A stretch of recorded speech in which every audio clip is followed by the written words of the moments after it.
আড্ডা বাঙালির প্রাণ। একবেলা পেট ভরে না খেলেও চলে, তবু আড্ডা ছাড়া চলে না। এই আড্ডাকে কেন্দ্র করে সৃষ্টি হয়েছে একটি যুগান্তকারী গান, যেই গান ফেলে আসা দিনের কথা স্মরণ করিয়ে দিয়ে দুঃখ বাড়িয়ে দেয়।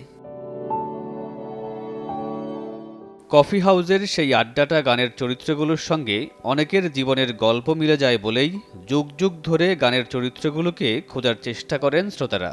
তবে সত্যটা হলো, নিখিলেশ যেমন প্যারিসে থাকেন না, কাগজের রিপোর্টার মইদুলের সঙ্গেও বাস্তবের কারো মিল নেই।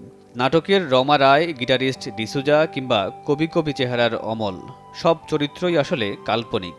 কিন্তু কিভাবে এবং কোন পরিপ্রেক্ষিতে তৈরি হলো কফি হাউসের সেই আড্ডা গানটি?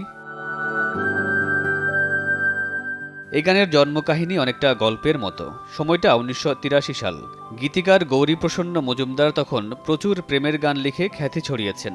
এ সময় একদিন গৌরীপ্রসন্ন তার কলেজ জীবনের বন্ধু বিখ্যাত সুরকার নচিকেতা ঘোষের বাড়িতে যান অবসর সময় কাটাতে। দুজনেই ছিলেন গান পাগল মানুষ, তাই তো গানের সীমানা ছাড়িয়ে দুজনের পরিবারের মধ্যেও ছিল ভালো সম্পর্ক। সেই সূত্রেই নচিকেতা ঘোষের পুত্র সুপর্ণকান্তিকে গৌরীপ্রসন্ন নিজের ছেলের মতোই স্নেহ করতেন। সেই সুপর্ণকান্তি বাড়ি ফিরতে দেরি করায় গৌরীপ্রসন্ন তাকে উপহাস করে জিজ্ঞেস করেন, আড্ডা মেরে সময় কাটাচ্ছ? এরপর শুরু হয় দুজনের আড্ডা।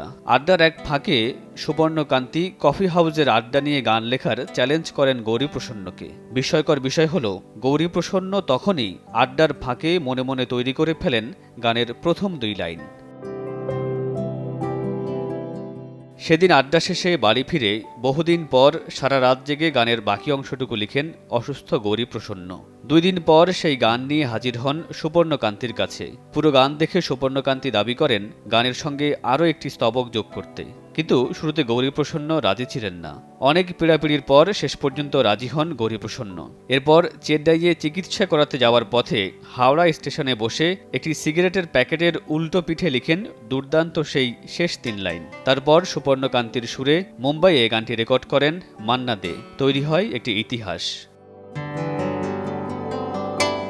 কফি হাউস গানটি নিয়ে মান্না দে বলেন, এই গান তিনি না গেয়ে হেমন্ত মুখোপাধ্যায় কিংবা শ্যামল মিত্র গাইলেও গানটি সুপারহিট হতো। তাই তো তিনি নিজের চেয়েও বেশি কৃতিত্ব দেন গীতিকার গৌরীপ্রসন্ন মজুমদার আর সুরকার সুপর্ণকান্তিকে। কফি হাউসের দ্বিতীয় অংশ হিসাবে পরবর্তী সময়ে স্বপ্নের কফি হাউস নামে একটি গান রেকর্ড করেছিলেন মান্না দে, কিন্তু সেই গান খুব বেশি দাগ কাটতে পারেনি শ্রোতাদের মনে।